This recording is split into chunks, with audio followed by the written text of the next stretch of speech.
নমস্কাৰ অন্য এটি ভিডিঅ' সৈতে মই ৰিঠি চাই পুনৰবাৰ স্বাগতম জনাইছোঁ মোৰ ইউটিউব চেনেললৈ।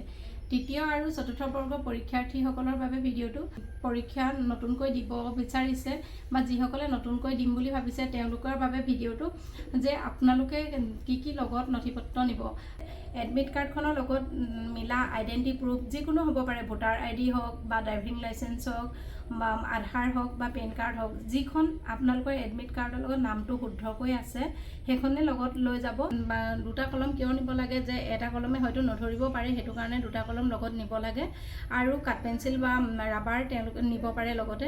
আৰু কোনো ধৰণৰ বগা কাগজ নিব নোৱাৰে, পৰীক্ষাগৃহত যিহেতুকৈ বগা কাগজ বা কোনো ধৰণৰ প্লেন পেপাৰ সোমোৱাবলৈ নিদিয়ে, সেইটো কাৰণে আপোনালোকে লগত কোনো ধৰণৰ কাগজ নিব নোৱাৰে।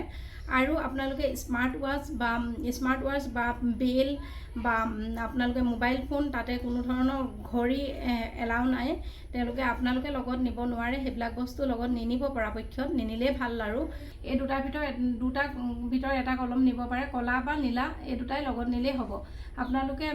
আৰু কুৱেশ্যন পেপাৰখন, আনচাৰ শ্বীটখন লিখোঁতে পৰিপাটিকৈ লিখিব, যাতে কোনো ধৰণৰ দাগ লগত লাগিব নালাগে বা পেপাৰখনত কোনো ধৰণৰ দাগ লাগিব নালাগে। ধুনীয়াকৈ পৰিষ্কাৰকৈ ফিল আপ কৰিব। ৰোল নাম্বাৰ হওক বা ধুনীয়াকৈ প্ৰশ্ন উত্তৰবিলাকো ধুনীয়াকৈ কৰিব, কোনো ধৰণৰ দাগ নলগাব। দাগ লগালে হয়তো আনচাৰ শ্বীটখন ৰিজেক্ট হ'বও পাৰে, সেইকাৰণে ধুনীয়াকৈ পৰিপাটিকৈ লিখিব। সেয়াই আছিল আজি ভিডিঅ'টো। আপোনালোকে চাই নিশ্চয় ভাল পাব বুলি আশা ৰাখিলোঁ। ভাল পালে লাইক কৰিব, শ্বেয়াৰ কৰিব আৰু যিসকলে নতুন তেওঁলোকে ছাবস্ক্ৰাইব কৰি দিব। ধন্যবাদ।